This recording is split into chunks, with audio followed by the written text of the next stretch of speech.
but we want to be thinking about who the greatest in the game is going to be. You can vote using the hashtag right now in chat. You can vote for who you think the MVP will be, and you can see right now on the screen to make sure that you're not going to have any of them typos. Just make sure that you use the hashtag. You can do it in the Who's it going to be, Kazu? Who's winning this game for which team?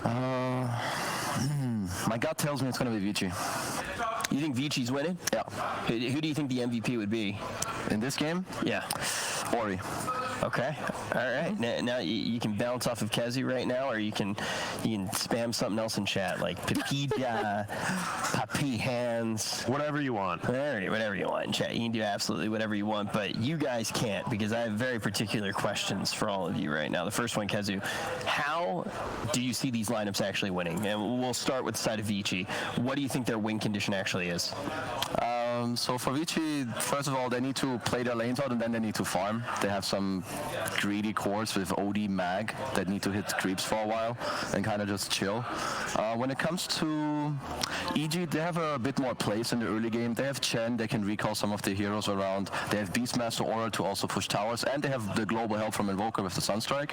So they kind of just want to also take it slow, but they have more plays than Vici in the early game. So I would assume that EG will play more aggressively during the early and mid game. And going off that, I just realized maybe the Invoker is good here, because you know that Mag's going to be in the jungle, right? And a Quaswex Invoker, I feel like, is one of the best heroes who can just roam into that jungle and actually, like, cause mayhem. So maybe they picked him to shut down that Mag. I'm not sure. All right. Yeah, it seems like you're warming up to the Invoker a little bit. Matthew, how are you feeling about it? I just feel like they've got really, really tanky picks on the side of Vici, and they've got really good sustain and save. So for me, in my book, I'm feeling Vici's draft just a little bit more. I like the Invoker. It's interesting to see it. They also have a Slark who's very, very strong, but I think that it's really easy for that team to start to fall behind if they don't win that lane stage. So like Casey said, make sure very aggressive early and mid game. It's going to be very important for Evil Geniuses. Cool. Do you think that Invoker in particular might end up being one of these feast or famine picks? Do you think it's going to be like, yeah, so it's either going to be like everybody in chat's going to be going like Lolba or like 500 IQ Bulba? Yeah. No, pretty much Bulba. that. It's all Bulba. I love Bulba. Yeah, I absolutely love Bulba. He's a and I also absolutely love this matchup. We are very excited to get this started. We're going to see you guys in the game. Woo!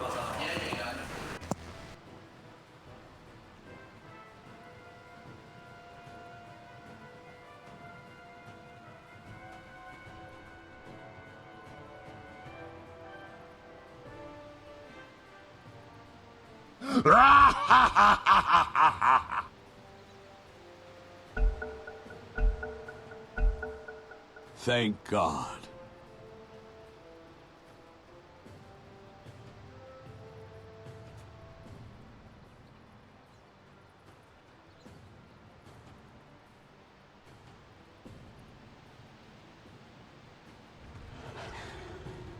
A rolling stone.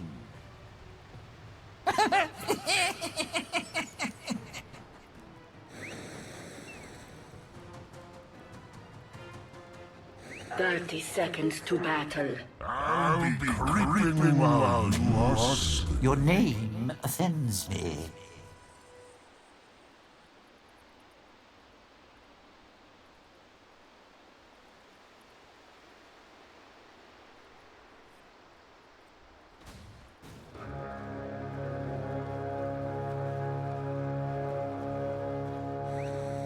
Evil Geniuses versus Vici Gaming. This is a hype matchup, so let's get right into it. Game 1 is underway. This is the 4th series that Vici Gaming and Evil Geniuses have played against each other this season.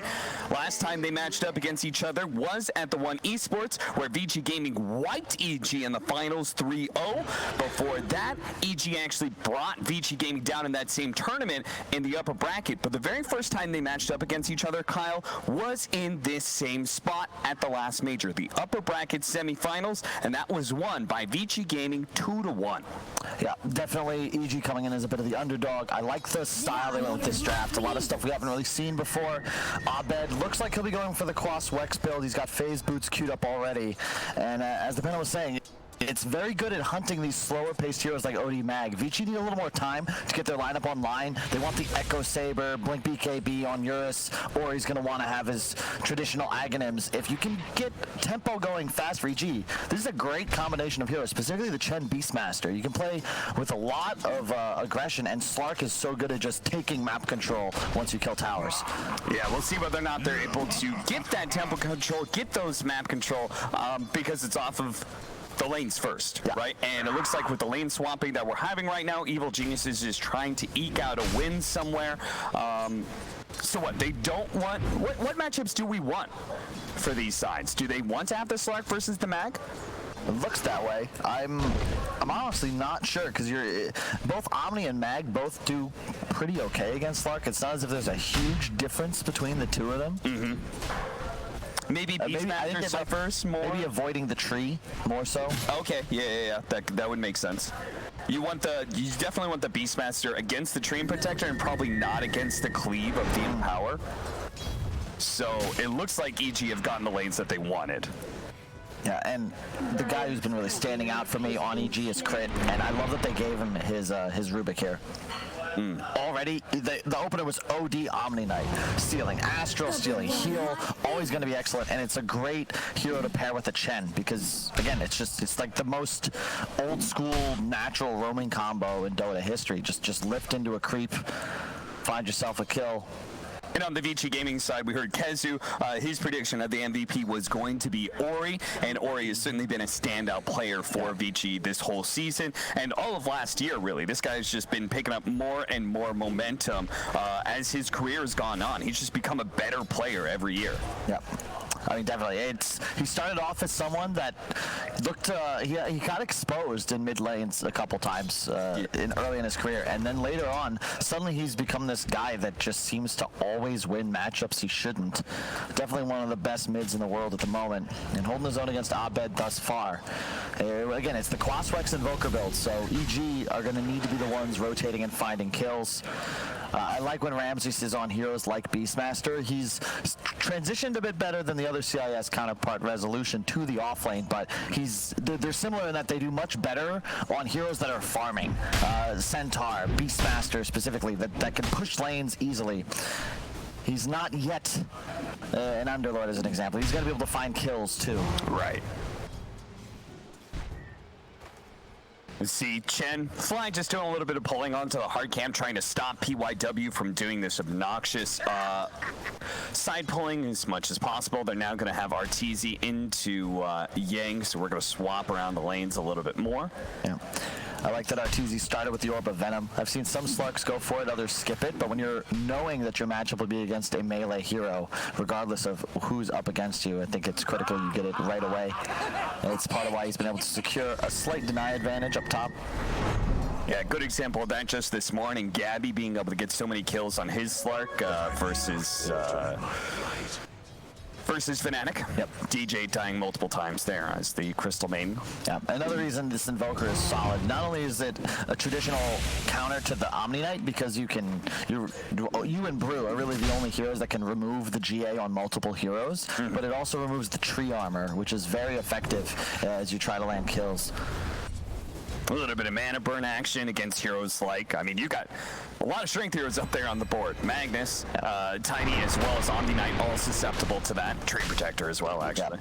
Yeah. It's just really good to pair with heroes like Chen. I always like Chen and Undying as supports with the Quaswex Invoker, because he can provide like the rotations. You need something that secures the towers, and Chen's great at that. How do you expect this laning phase to really break through? Is there any obvious advantage that you're seeing as this lane has gone on? It's mid, or he's going to get bopped a little bit. Will manage to get the EMP burn on him. Not really. I think EG will have an easier time finding kills once they start rotating. Can expect maybe something soon now that we've hit nighttime. Tiny tossbacks are really Vici's only way of making plays at the moment. They certainly have a slower draft, which is why it's so important for EG to be the ones that get out to an early lead. For me, it felt like because they had a slower lineup, it was more important for their laning phase to go a little right. They do have Crit cutting across here, leading with the Fate Bolt, Telekinesis tossback with the Cold Snaps, but now PYW is going to show up, and he's looking for the tossback. He's going to wait. Oh, Oh, I thought he was going to wait until the heroes had separated themselves from the creeps, but pulls the trigger a little bit too early. We're not used to it just yet, but that nerf to the toss range shows itself there, because previously, yeah, he could just wait, and even if they walk up the other high ground, he's still going to be able to land toss backs to the tower, but he rushed it there because he was going to run out of distance quite soon. That makes sense. We're going to try for a toss here. Avalanche toss over into the OT, and they slow him down a bit with the Bramble Mace. They're going to turn around with the Cold Snap, actually. PYW, he's actually the one who dies instead. 2 versus 3, and Evil Geniuses walk away with the first kill. Nice job. I just had more heroes there, right? Treant is not really useful away from the trees in the center of this mid lane. Yeah. PYW found himself in no man's land quickly, and Abed actually is going to go all the way back to base. Just kidding. I have a Chen. Pulls him right back in, and now he's ready to rotate. If they won, it's actually been the opposite, right? The supports are rotating into that mid lane. I'm really shocked we haven't seen more Chen at this event. Oh, hang on, Ramsey's just missed my throw. Yeah, he's going to get skewered up, and Ramsey's maybe a little bit of his inexperience is going to show itself on the off lane. Dies 1v1 to Eurus. Eurus is going to get pulled back with the Necronomicon minions out, bringing out of mana. Maybe they can get a counter kill, but ERP turn around. Oh, the Dark Pack was still going from Arteezy, but it might be enough to get the kill on the crit. PYW is going to try for it. DY is going to join him. One punch isn't good enough. He needs another and won't be able to, as this army from Fly combined with the Necronomicon minions is just too much. That's huge, because EG, they wanted to make a play into this bottom lane with the Necro timing, and Eurus, very heads up, recognizes that Ramsey's kind of just fell asleep there. Maybe he was shopping. It looked like he might have been micro and courier, because his boars get killed, and then he just gets gone on. Eurus just straight up mans for him, and that's it. Like, there's the timing. You rotate Arteezy down here, but there's nothing doing now. They're even gonna. Be careful, man. These are worth a lot of gold, though. Like that. Yeah. So much gold and experience was just fed away by Ramses. Oh, that's great. 200 gold. That was like another 100 from the boars. And yeah, sure, you hit this record timing. But oh, nice tornado. Great read by Abed. And also is gonna get them to waste a sentry. Yeah. You don't expect to. That's such an Abed play, right? Although he did have a ward, so he knew he kind of guessed and just sort of tracked him through the fog. But either way, really nice timing. And yeah, I just can't believe there's not been more Chen. The global teleport is just such a crazy good mechanic. We've seen Wisp played to great success here. Chen, one of the only heroes in Dota remaining that can provide global movement. And also just helps secure the laning phase as well. You can see EG, top 3 net worths even after that miscue. And now they're going to look to try and get an objective here. But can they actually get this objective? Because if they can't, they're going to be having a bunch of heroes stuck on just a corner of the map. This DY Tree and Protector is trying to protect it right now with the Brambles and the Living Armor. Now this is go for the 2-0-2. But this is still fine. Like back in the day, you used to like going aggro with your Chen and your carry, but now that you need more levels to get higher creep levels of creeps you can take over, you have to start safe lane, but in theory you want to come down bottom. They bring Ramses here. This is the real tower push. He's got Necro Book up again.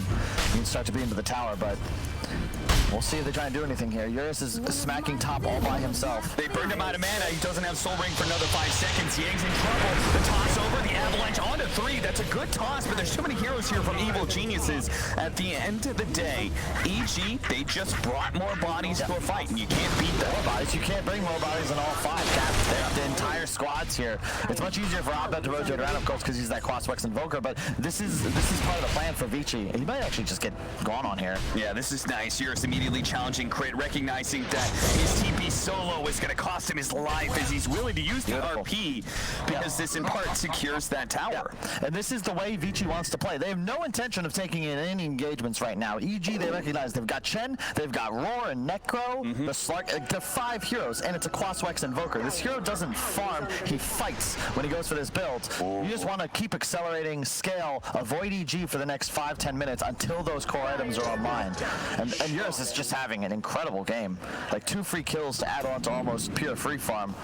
Arteezy Slark doing well with that trusty shovel in tow.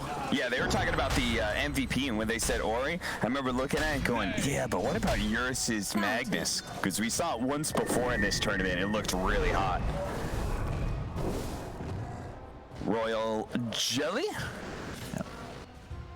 So both teams They managed to take the opposing side lane tower. There's still that outpost to be taken for Eurus. He'll get to it eventually, I assume. Yeah, and the big thing for EG is just that they need to try and find openings to get kills when Vici isn't grouped up and looking for them, because you have the Astral for the Roar defensively, and Omni Knight's W also functions as a strong dispel. So if Ramses lands a Roar and there's just Vici heroes wandering around behind, like, it's just going to be ineffective. They're going to kite back. Ori rushing a Force Staff to do just that. It's also the anti-Slark item. You need to get one ASAP in this sort of game. Since they do have such great single target save, that's where, again, I really like the Quaswex Invoker, right? Him being able to have that AoE disable that bulldozes through heroes. There's no easy way for, you know, a simple imprisonment or Heavenly Grace to counteract that.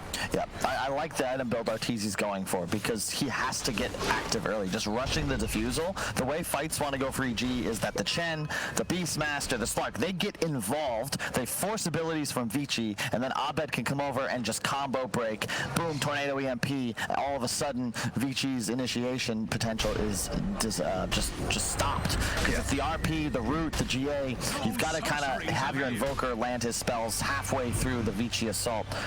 Yeah, he doesn't care. Sees Ramses show up, he just pops Heavenly Grace on himself, knowing that he will not be victim of a Roar while that's up. Hastrun grabbed by Abed. But still, I mean, they may have, like, it feels like EG has a little bit more control of the map, but Vici Gaming are able to farm so efficiently with this Magnus. They're keeping the net worth relatively even. Yep. But EG, they've done a good job. They've accomplished their mission. They've got map control and wards down in the bottom area of the map. So now Ramses is free to play this bottom lane and just keep pressuring it. DY. There was a bunch of heroes from EG just kind of like ran up to that top lane, but DY, it's so hard to root this hero out. He can just so freely play on the side lanes to keep a lane pushed in. Yeah, and I'm surprised that Abed, he's fully committing to this max way. Like, he is a Quaswex Invoker. He's not going Midas, rushing the Spirit Vessel, but this means that he will fall off hard if EG don't continue to play with pace, and that's what they're doing right now. Double smoke behind Ramses, pops everything, just goes for this mid-tier 1. Yang pops Heavenly Grace. It's going to be stolen by Crit. Now the Slark coming in from the side, but not actually committing to the kill. They pulled the creep wave off the tower. Now they're going to be able to get the overgrowth, catching at least the Chen, but an opportune pause coming up from Vici Gaming. We experience a little bit of a hiccup. So let's can we zoom out a little bit and break this one down? Let's see. You've got no GA skilled. Root is about to fade. That tree W is just really annoying to deal with. I don't see, so this is the issue with both of these lineups, right? You've got all this AoE, but it's really difficult to actually get into the fight, like if somebody's not isolated. So now that you've got 5-on-5, let's hop back into the game because we're about to get underway. Yep, they're going to try and poke at this Chen, not fully committing. Slark trying to steal a little bit of stats here, but can't overcommit. They're going to be forced back by the EMP. Well, they're still trying to deal with this tower, but the living armor is really slowing down this damage. You just can't fight here. Neither team, really. EG, yeah, sure, you've got the initiation potential, but you can't go into what Vici's got. They try and save Fly, but again, you're just solo RP. Pick up a free kill. Was it stolen? Yes, it was. Stolen. That is something Eurus is going to have to pay better attention to in the future. I guess he was just out of mana. But, I mean, he's just willing to throw down RP whenever he wants to get a support pickoff. Yeah, but that's the name of the game. Vici are just trying to buy time. Just you can see that the strength of the draft is that you cannot initiate onto them when they are concentrated in an area. EG have to just sort of spread the map around. Beastmaster, Slark, Quaswex, Invoker, like these are three of the best heroes at doing that. But Vici have just done a good job of, you know, just not getting caught out and reading the movements of EG. They've got vision. As you can see, all the wards placed by Vici, these two, they just had a third one fade, but they're all on their side of the river. It's just about maintaining equilibrium. They don't need to get aggressive yet. Eurus, he'll push through. Ramsey's just kind of poking at him. It's certainly not going to be much that Eurus has to worry about, but it is slowing him down to get to his precious farming spots. Helmet Dominator is going to be up next for Ramses rather than completing the Necronomicon 2 and 3. Makes sense with the Chen, the value that Helmet Dominator brings to this lineup. Bounty runes have spawned. Looks like we'll have our typical 2 for 2. It's just really cool to watch games like this because you can see the hive mind of both sides. EG, their vision and their bodies on the enemy side of the river. Vici continuing to play defensively, huddled around their structures. But that's how these teams are going to play this game. And it shows the best way of how to use like Omni Knight to sit in front of pushes early on because he is so tanky. It's hard to burst him down. They've got some saves in the overgrowth, maybe a toss back as well. They're going to try and get a skewer onto Ramses. A fast play from Vici Gaming, not quite landing. Vici are also one of the few teams that's willing to just run like this hard carry mag. We saw in that Fnatic TNC series the last pick Animage, and I think that's not necessarily the way this year is utilized best because truthfully, the Empower is just so good on yourself. You don't want to have to worry about using on a carry. Just be the one farming yourself. Nice skewer back. That's a kill. The Evil Geniuses are here in force, and the heal comes out on the fly. His death is significantly delayed. They're still trying to get it now. The overgrowth onto the Slark allows Vici Gaming to be able to reset here, but Slark is not going to slow down. And actually, Ori gets a little bit too far forward here. He gets a little bit the RC and finally, what the big OD hammer! It drops down and wipes the Rubik and the Slark from the face of the planet. Yeah, there's no way EG's going to win that fight, Cap. You're just trying to use your spells. You have to be the ones finding the opportunity. There's 5 Vici heroes there. They were the ones smoked. They're looking for that play. Fly was forced to hand to God and Nuck when no one else is being targeted. They're going to lose Ramses on the back end of this as well. And yeah, you can see like the Tornado EMP is nice, but the damage, it's not about the damage output. It's about combo breaking. They hadn't used Root, they hadn't used RP or Hammer, and Vici just turned it around. Like Ori has 1700 health on int treads. This is not a hero you're going to be able to 100 to 0.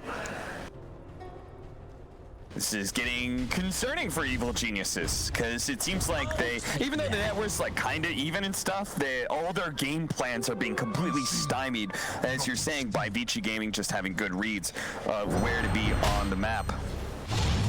And as things go on, they do have to worry about this effect of the OD just being able to have a hard counter to the Slark. And we got an RP middle, SQA back. Again, Eurus very confident just using an RP for a pickoff. PYW also picking up a Blink Dagger. So the initiation potential of Vici is finally here. They can now take fights on their terms, not just wait for EG to run at them. And this is where it gets a little spooky for the NA fans in the audience, because I'm not sure. I'm not sure what you do here, Cap. Shout out to Ori spamming his E to make sure he doesn't give up imprisonment to the Rubik. That's a very good point. Now that it's active, Rubik is no longer nearly as effective against OD because Ori, as you said, he's just doing very well about that.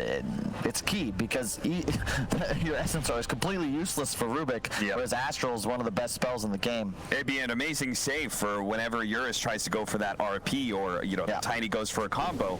Rubik can just go ahead and save that. Oh, also, if you have Vision, pre-clicking OD, now the Astral, now there's no cast time for the Rubik, and Moonshard is queued up by Ori. Not Aghanims? Nowadays, it's all about getting the stacks and the hammer, right? You just want to max out your int. And in addition, you've got an Omni Knight behind you. Well, isn't that the idea of the Aghanims is because you imprisonment twice, you get charges from the imprisonment, therefore that's a better way to get the stats? What's a right-click build better? Just damage output. Obviously doesn't steal mana or int anymore, but it's just raw DPS, and you've got so much AoE lockdown in front of you. Okay. I mean, I don't know. I imagine it's just damage, right? Because you're a weird hero because it's basically just attack speed and intelligence. The damage isn't as relevant to OD, mana pool and attack speed. So maybe it's so it's just kind of a better scaling right-click build. Yeah. Is that what you're saying? You start to really hurt, and it's about maximizing damage within the duration of the RP and the root. I think that's the critical part. Okay. 3-4 hits, boom, hammer drops. Vici Gaming, you could tell the momentum of this game as it kind of shifts. They went from playing super defensive and just like hyper defending towers and letting EG crash into them, and as time kind of grows, they get more of these items. They're poking their heads out more and more. They keep on running into Fly for the pickoffs, which isn't amazing, but it's still a kill. And, Fly comes with an additional farming kit and all those neutral creeps, so they're going to be able to grab those as well. Ramsey, same thing when you gank him, I guess. I mean, he's got an HOT and a Necro, but it's just like, free money. This is gold. Free money. That was like 450 gold. Top lane, Ori. Again, it covers the Astral, so good. Arteezy, Shadow Dance in is going to pounce away. He's got to get out of vision, which should be fine unless toss. No.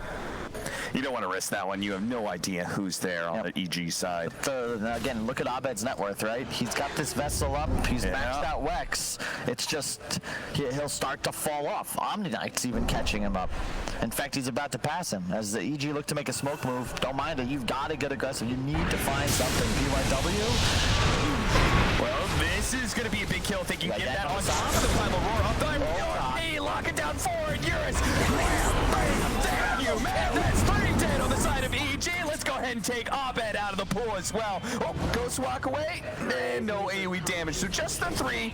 EG, though, lose the fight heavily and go lose their tower and who knows what else. I think the skewer might have saved Abed. It looked like he was just on the edge of the hammer and didn't take the damage, or he just was the only player with mana left enough to survive. But man, Eurus, you talk about a player. He TP's middle, he's farming his jungle, and EG are just, I mean, PYW sets it up. He's dying, but still collects 4 EG heroes together, pays with his life. But yeah, this is just beautiful. And Ori, yeah, it looks like Abed had a decent amount of mana left. Good response by Abed, getting off that fast tornado to save his own life, but still, EG, now the fights, they're tilting more and more in the favor of Vici Gaming, and EG's probably going to be panicking a little bit what to do. I mean, Vici just read the movement, right? This whole game kind of gets decided with that pause, rather at the time the game was paused, in the sense that Vici were postured around their objective. They're 5 heroes. You're not going to catch us off guard with this smoke, find 2 kills and take a tower. We know what this game plan is, and now that they have their strength,